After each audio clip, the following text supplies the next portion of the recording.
कार्तिकेय और गणेश जी की बाल लीला का आनंद माता पिता ले रहे, खूब आनंद में। हमने कल भी आपसे कहा था, बच्चे छोटे होते हैं तो माँ बाप खूब प्रसन्न रहते हैं। पैदा करते समय लापरवाह, छोटे बच्चों को पालते समय प्रसन्न, बड़े जब बच्चे हो जाते हैं तो तनाव में डूब जाते हैं, जवान होते हैं तो टकराहट शुरू हो जाती है, और जब बच्चे बड़े हो जाते हैं तो माँ बाप उदास हो जाते हैं। ये क्रम है।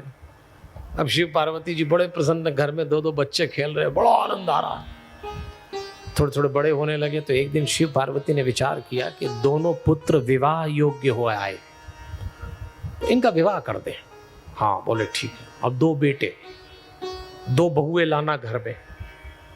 आजकल बेटी विदा करना बड़ा आसान है, और बहू लाने में ऐसे पसीने आते हैं लोगों को।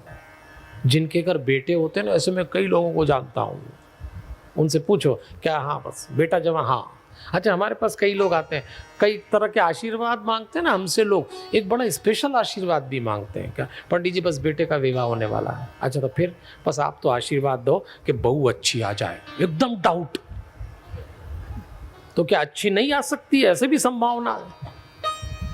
अरे बोले साहब, ऐसा आशीर्वाद, क्योंकि बहू कैसी आ रही इसका खतरा इतना ज्यादा बढ़ गया है आजकल। भाई अपनी बेटी को तो अपन जानते ही हैं, तो विदा कर दिया, जा, हमने निपटा 20-22 साल, अब तू जा। कोई बोलता तो नहीं है ना। अब सेम वही दूसरा कर रहा है कि ले तू भी संभाल, और ये साइकिल चल रहा है। कोई किसी से नहीं कहता, पहले से बता दे तो सच बता रहा हूं, ये सब कुंवारे ही निपट जाए इस धरती पे। झूठ से घर बस रहे हैं, छुपाने से घर बस रहे हैं। कब तक छुपाओगे? पार्वती जी ने कहा दो दो बहू लाना है, सोच समझ के निर्णय लेना। अरे शिव जी ने कहा ले आएंगे कोई। अरे बोले तुमको क्या फर्क पड़ता है? और सच बात है, बहू से ससुर को थोड़ी फर्क पड़ता है। ससुर तो इतने अच्छे हैं दुनिया के सारी बहुओं के नजर में। हाँ, सारी बहुएं यही कहती हैं, हमारे ससुर बहुत बढ़िया, देवता। इन जितने ससुरों को देवता बनाया बहुओं ने, और सासू जी, और ये बहुत बढ़िया। यह तो पूरा क्रम है, क्योंकि ससुर का पुरुष के रूप में कोई हस्तक्षेप नहीं है। सासू को माता के रूप में परंपरा सिखाना है, और सीखने को कोई तैयार नहीं।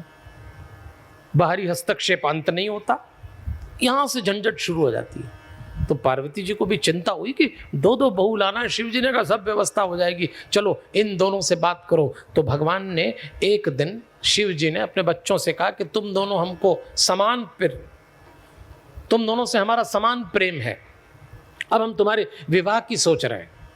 तो बच्चे थे उस समय, विवाह सबसे बड़ा इवेंट होता था। तो दोनों बोले पहले मैं करूंगा, पहले मैं करूंगा।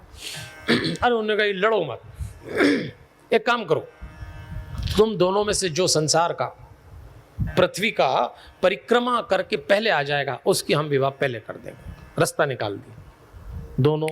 ठीक है। शिव जी ने कहा अपन ने तो अभी प्रस्ताव रखा, ये तो तुरंत ही तैयार हो गए, तो थोड़ा इनको काम पे लगाओ। जब तक घूम फिर के आएंगे 2-3 साल निकल जाएंगे, तब तक अपन ढूंढा डांडी ठीक से कर लेंगे। पार्वती जी ने कहा सोच समझ के लाना। शिव जी का क्या है, चाहे जिसके लिए आते, वो तो चिंता पालते ही नहीं। उन्होंने कहा अरे तुम तो चाहे जिसके लिए आओगे, मुझे झेलना पड़ेगा। तो पार्वती जी ने कहा ये ठीक रहा, अभी ये पृथ्वी की परिक्रमा करके आएंगे, जब तक मैं ठीक ठाक ढूंढ लूंगी किसकी लाना है, कहां से लाना है। दोनों बैठे थे, उन्होंने कहा अरे क्यों रे गणेश, तेरा भैया तो तुरंत दौड़ गया, तू नहीं दौड़ता? गणेश जी ने कहा आप दोनों बैठो ना। बैठ गए। अभी क्या करना है? बोले बस अब मैं आपकी परिक्रमा लगाऊंगा। 7 बार अपने माता पिता की प्रदक्षिणा कर ली, और जब 7वीं बार करके खड़े हुए और हाथ जोड़ के बोलते हैं मेरा विवाह कर दो। और शिव जी और पार्वती जी ने कहा जब तय हुआ पृथ्वी की परिक्रमा लगाना है, बोले लगा तो ली। आपने तो कहा 1 बार लगाना, मैंने 7 बार लगा लिए, क्योंकि मैंने शास्त्रों में पढ़ा है, गुरु के मुंह से सुना है, और ऋषि मुनियों ने कहा है कि माता पिता के केंद्र में पृथ्वी का भाव होता है, इनमें ब्रह्मांड बसता है। आप दोनों को बैठा के मैंने 7 बार परिक्रमा लगाई, सिद्धांत के रूप में मेरा काम हुआ, विवाह करो। शिव जी ने कहा है तो अकलमंद, बुद्धि और विवेक के देवता हैं गणेश जी, इसीलिए तो हम उनसे मांग करते हैं। शिव जी ने कहा ठीक है कोई बात नहीं, अब मांग रहा है तो इसकी विवाह कर दो। बस आशीर्वाद दिया। प्रजापति विश्व रूप की 2 कन्याएं थी, सिद्धि और बुद्धि, दोनों से इनका विवाह कर दिया।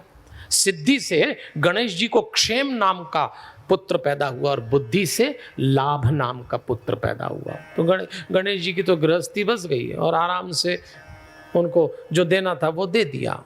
अब कथा धीरे धीरे आगे चलती है। इस कथा के दो पक्ष हैं।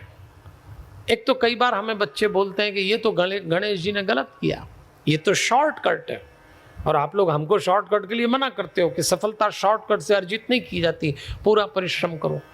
बात तो ठीक है, लेकिन इसका दूसरा पक्ष है, किसी ने गणेश जी से पूछा कि ये तो आपने शॉर्टकट कहा। गणेश जी ने कहा कोई शॉर्टकट नहीं कहा, आगे आने वाला टाइम क्विक, शॉर्ट और परफेक्ट का टाइम है। मैंने तीनों काम किए, और सही बात है आज के मैनेजमेंट में सिखाया जाता है कि जो करो क्विक, जल्दी करो, आप किसी को पास टाइम नहीं है, तुरंत करना चाहिए।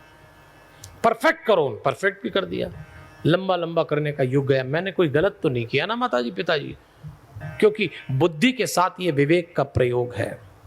बस ठीक है, उन्होंने कहा तो तेरा विवाह हो गया, इनका विवाह हो गया। देखिए बच्चे अपने ढंग से सोचते हैं, वक्त बदल रहा है, बहुत तेजी से वक्त बदल रहा है सज्जनों देवियों। इस बदलते वक्त में यदि कोई नहीं बदला तो सोचना, शिव और पार्वती ने सोचा हम हट न करें, इसने अपना काम कर दिया तो इसका तो विवाह करते हैं।